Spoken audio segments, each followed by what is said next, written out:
మీ business ఏదైనా మీ ఊర్లో promotion చేయాలంటే అది సుమన్ టీవీతోనే సాధ్యం. ఇప్పుడే సంప్రదించండి.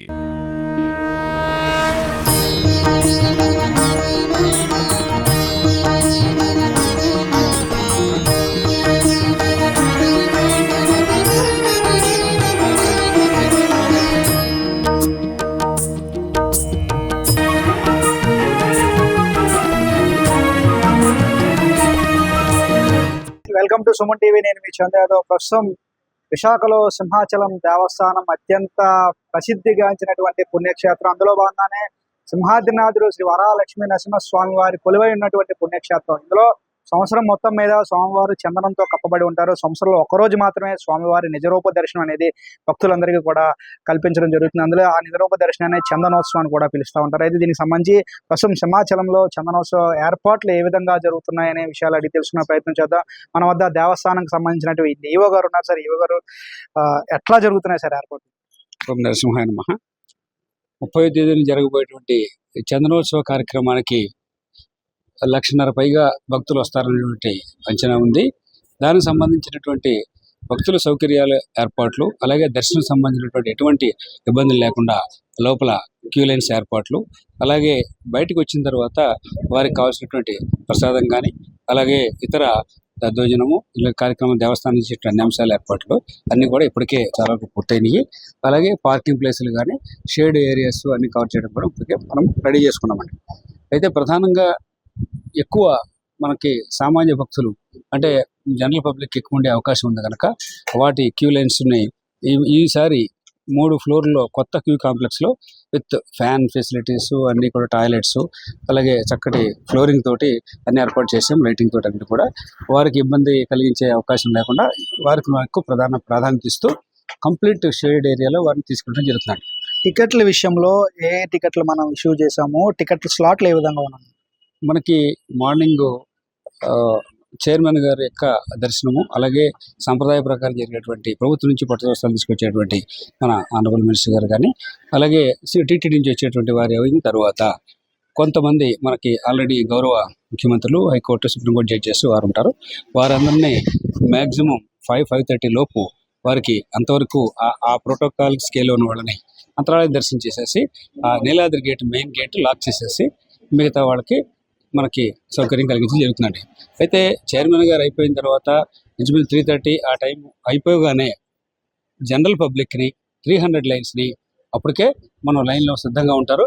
వారందరినీ ఫ్రీ దర్శనం కంటిన్యూ చేస్తాం. 1500 మీరు బయటకు వచ్చిన తర్వాత మాత్రమే మిగతా విఐపి లైన్స్ని అప్పుడు స్టార్ట్ చేయడం జరుగుతుందండి. మధ్యలో ఉన్నటువంటి 1000 లైన్ కానీ మనకి ఎటువంటి క్రిస్ లేకుండా ఫ్రీ లైన్ లోపలికి వెళ్ళిన తర్వాత ఈ ఖాళీని బట్టి అవసరం బట్టి 2 లైన్ కింద ఫ్రీ లైన్ నడపడానికి మనం ప్రయత్నాలు చేస్తున్నామండి. టోటల్గా 4 లైన్లు ఎక్కడ కూడా క్రిస్ అవ్వు, ఎవరు కూడా ఎటువంటి ఇబ్బంది లేకుండా స్టెప్కి కనీసం 7 అంగుళాలు హైట్లో స్టెప్స్ ఏర్పాటు చేసి దర్శనానికి ఏర్పాటు చేస్తాం. అయితే ఈ ప్రజాప్రతినిధుల విషయంలో కొంతమంది అధికారులు కావచ్చు, ప్రజాప్రతినిధులు కావచ్చు, ఎప్పుడే పడితే అప్పుడు దర్శనానికి రావటం వల్ల కొంతమంది సామాన్య భక్తులు కూడా ఇబ్బందులు గురయ్యే పరిస్థితి. అట్లా ఇప్పుడు ప్రజాప్రతినిధులకి ఏమైనా టైం స్లాట్ కేటాయించారు? ఇప్పటికే మన గౌరవ మంత్రివర్యుల కమిటీ మనకి ఏర్పాటు చేశారు. వారి ఆధ్వర్యంలో కలెక్టర్ గారు, సిపి గారు, మేము కమిటీ కింద మనం ప్రజాప్రతినిధులందరికీ కూడా ఇప్పటికే ముందు తెలియజేస్తూ మనం 5:30 కల్లా కంప్లీట్ దర్శనం అయిపోతుంది.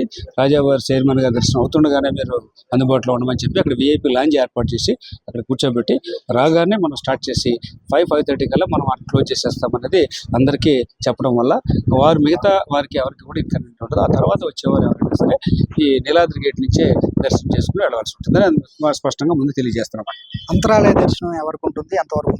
అది ప్రోటోకాల్ స్కేల్లో ఉండేటువంటి honourable ministers, honourable local MLAs, ఉత్తరాంధ్రాన్ని చెప్పినటువంటి ఎంపీ గారు, ఎమ్మెల్సీలు, అలాగే ఈ చైర్మన్స్ వాళ్ళు ఎవరైతే ఉంటారో వారి వరకే మన స్కేల్లో లిస్ట్లో మనం ఉంటామో అంతవరకే మనం అంతరాలయ దర్శనం. ఎంతో అనుభవాలు దృష్టిలో పెట్టుకొని ఏ విధంగా లాస్ట్ టైం మనం చూసాం. ఎందుకంటే ఎవరు టైం స్లాట్లు పాటించకుండా ఎప్పుడు పడితే అప్పుడు రావడం వల్ల మరోవైపు వెహికల్స్ కూడా అధిక సంఖ్యలో కొంతమందికి రావడం వల్ల కూడా ప్రజలు ఇబ్బంది పడ్డారు, వాహనదారులు కూడా ఇబ్బంది పడ్డారు. ఇప్పుడు ఆ వెహికల్స్ విషయంలో మనం ఎటువంటి చర్యలు తీసుకుంటాం? పైన లిమిటెడ్ పార్కింగ్ ఉండటం వల్ల, అంత అవకాశాలు లేనందువల్ల విఐపి స్లాట్కి ఎవరైతే లోపల అంతరాలయం వెళ్తున్నామో వారి వరకు పర్సనల్ వెహికల్లో వస్తామంటే వారి వెహికల్స్, మేము ఇక్కడ పర్టికులర్గా 15 ఏసీ ఇన్నోవాస్ వారి కోసం ఏర్పాటు చేశాం. ఇన్ కేస్ ఎవరన్నా వారి సొంత వాహనంలో అన్ని వెహికల్స్ రానివ్వకుండా మన టెంపుల్ వెహికల్స్ ద్వారానే వాటికి పైకి తీసుకొచ్చి ఏర్పాటు చేసుకున్నాము.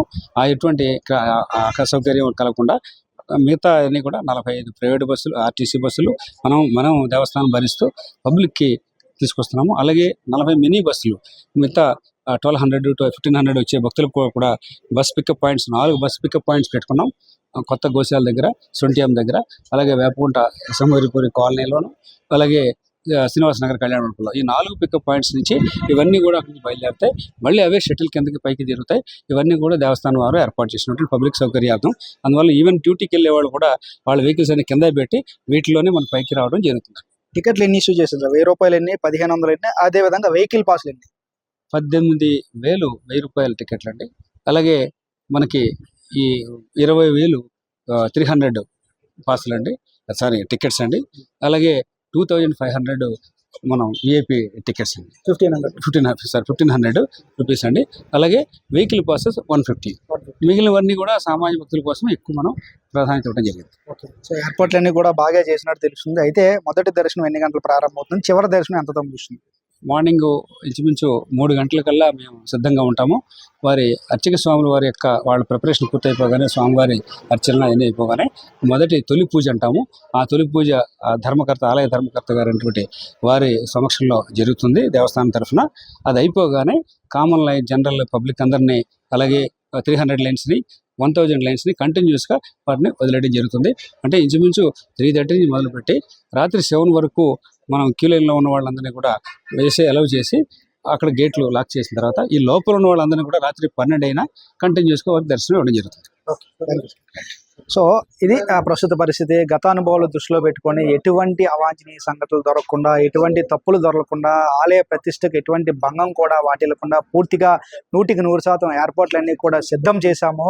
సో ఏ విధంగా భక్తులు వారు కేటాయించిన టైం స్లాట్స్లో వారు వచ్చినట్టుగైతే మిగతా వారికి ఇబ్బంది లేకుండా కూడా మీ దర్శనం అనేది కంప్లీట్ అవుతుందని చెప్పి ఈవో గారు చెప్తున్నారు. ఏదేమైనప్పటికీ కూడా సామాన్య భక్తులు ఇబ్బంది పడకుండా ఈసారి సామాన్య భక్తులకు పెద్దపీట వేసే దృష్టిలో పెట్టుకొని ఈ ఏర్పాట్లన్నీ కూడా పూర్తి చేయడం జరిగిందంటూ కూడా ఈవో గారు చెప్తున్నారు. ఏదేమైనప్పుడు కూడా సామాన్య భక్తులకి స్వామివారి నిజరూప దర్శనం కలగాలని మనతో పాటు మనం కూడా కోరుకుందాం. చూస్తూనే ఉండండి సుమన్ టీవీ. వీడియో జర్నలిస్ట్ పృథ్వీతో చందు, సుమన్ టీవీ, విశాఖపట్నం.